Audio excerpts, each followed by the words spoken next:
Hi everybody, I'm editing this video now and I just wanted to apologize for how bad I tell stories.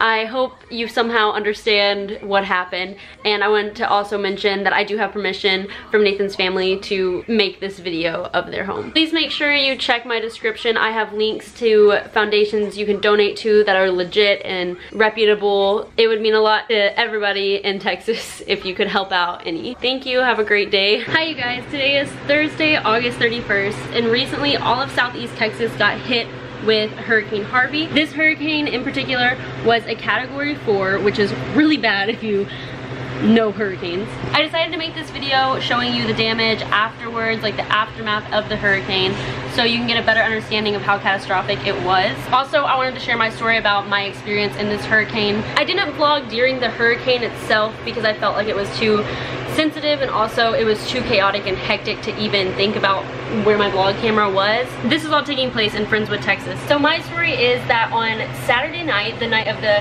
McGregor versus Mayweather fight, I was over at Nathan's house with him, his mom, his sister, his brother, and his brother's friend. So this night it started raining, but we just thought it was like a normal storm. It wasn't gonna be horrible. The news didn't make it seem that it was gonna be as bad as it turned out to be, which it was hard to predict. This storm was crazy. We went outside after the fight was over and we looked at the street and the water was like 2 feet up the driveway. Do it again. Can we get a sled?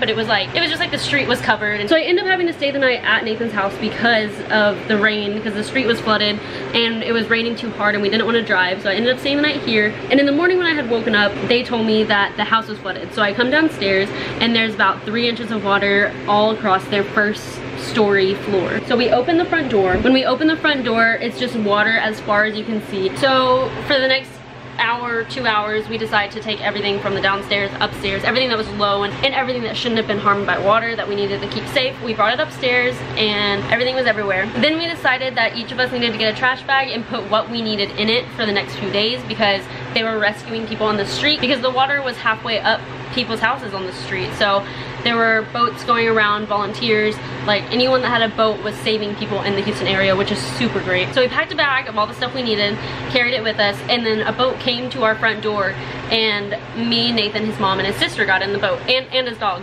His brother and his brother's friend decided to stay here to watch the house, and if things got bad, they would go to his friend's house, which wasn't flooded, and they could like swim walk to it in case it got bad. So the rescue boat took us to a nearby shelter. It was about like a 7-8 minute boat ride, and we were just going down the street and the water, like, I mean, we weren't going down the street, we were going down the river that was the street, and rain was pouring. It was cold water, and as we're going, we just like look around, and one thing that I saw that really stuck out to me was it was a stop sign. Like the 2 green things at the top of the stop sign, which say the street names, were at the level of the water. That's how high the water had gotten on certain streets. When the boat got us to where we could go, as far as we could go, there were volunteers at each side helping each of us out, asking if they could carry our trash bag for us.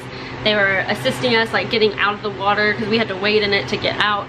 And then there was a line of trucks, like big lifted trucks, just waiting, and you would get in the truck and they were just waiting to take you to the shelter, which was down the road. But it was just great to see that many people like helping others. It was really cool. And as soon as we got to the shelter, they gave us towels, they gave us food, they gave us Gatorades, and it really warmed my heart to see that many people were helping.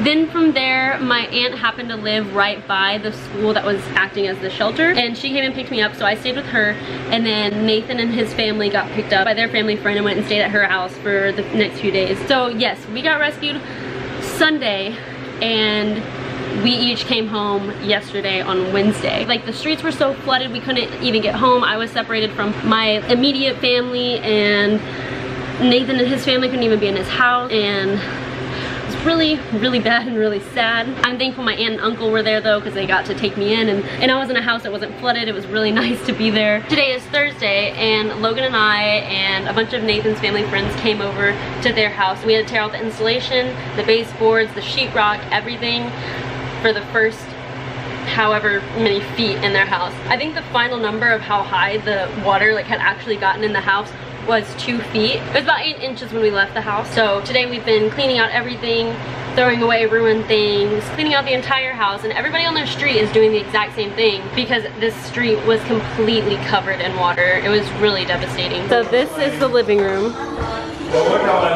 That's Nathan. That's Nathan's mom. Also forgot to mention that the night of the fight there were a few leaks in the ceiling and we were totally worried about those, and the next day had a lot more in store for us than just leaks in the ceiling. Oh. Okay, so here is the dining room. This is how high the water came up. And today we ripped out all the baseboards and the insulation and the sheetrock. You can see the water over there. Where? It's all the way down there. Oh, it's Find that Jesse. way down there. You can still see the water way over there. Forgot to mention that also Nathan's house is very high up, and so we didn't go anywhere else because we expected this house to not flood because it's never flooded in the past before. My mom, the selling point on this house was that it has never flooded through all these storms. So we stayed. I'm glad we did though because we saved a lot of stuff. You're right. There's still water in the street. As you can see here, his house is very high up on the street and the water came that high onto his house. So this is the garbage pile of everything we've ripped out today, all the walls and installation. There's their couches that got ruined. This truck flooded. Water was very high on it. Nathan's car flooded. This car flooded. The car in the garage flooded. All of these cars are completely ruined now and don't work. In his mom's car, you can still see the water sitting in here. The washer and dryer are ruined. That is the line of water. So just to show you how high that is, that would be completely over my knee. All of this underwater.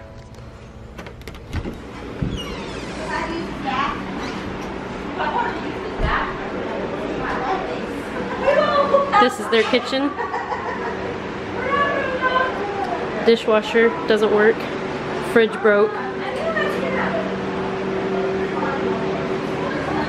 All of this was soaked. Hey Lily. Took all this out. We have all the windows open to dry it out. We're forked.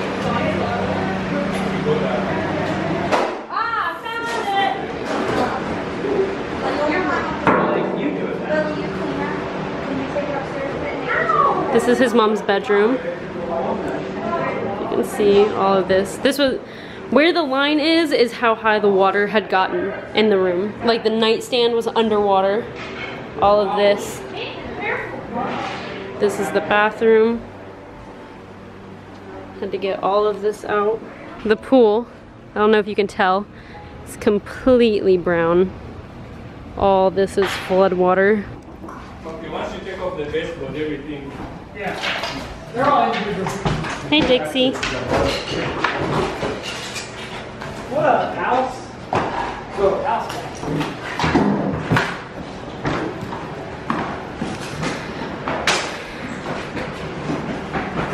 It's a long process. So right here I'm gonna put in a clip. Nathan's neighbor was standing on this roof in this clip that I'm about to show you, recording the street on Sunday morning. And you can see our house with the white truck. Yeah, and I'll pause it where you can see Nathan's house so you can see how bad it was.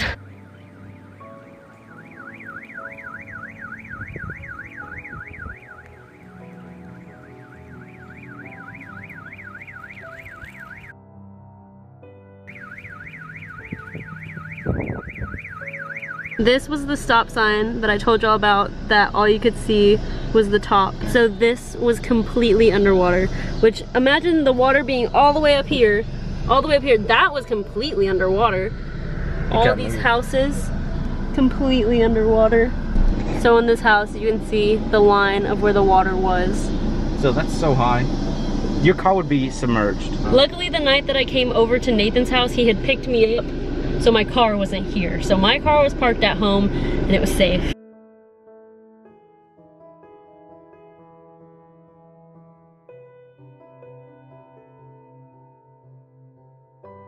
I'm so thankful that there are so many people out there volunteering and helping in Houston, and I'm thankful our experience wasn't as life-threatening as other people had, but it breaks my heart that other people experienced that, or other people lost their lives, or their family members or were separated really bad from them. Today is really cool though because there are just cars lining this entire street because everybody has so many people helping them clean out their house. Yeah, hurricanes are not a joke. In the description below, I'm going to leave links to fundraisers and foundations that you can donate to that are legit and that are going to actually use your money to help. So please, if you can give anything, it would mean so much to the victims of Hurricane Harvey. It wasn't just Houston that was hit. A lot of people don't understand that, but down south more around Rockport and Corpus Christi was hit really bad, and they had super high winds. It's catastrophic and devastating. Houston, however, was just a victim of mass flooding. We live on the outskirts of Houston. Friendswood, where this story took place, is about 20 minutes south of downtown Houston. I hope this video helps show you guys the realness of this situation. Please just keep your thoughts and prayers with Texas in general with this entire situation.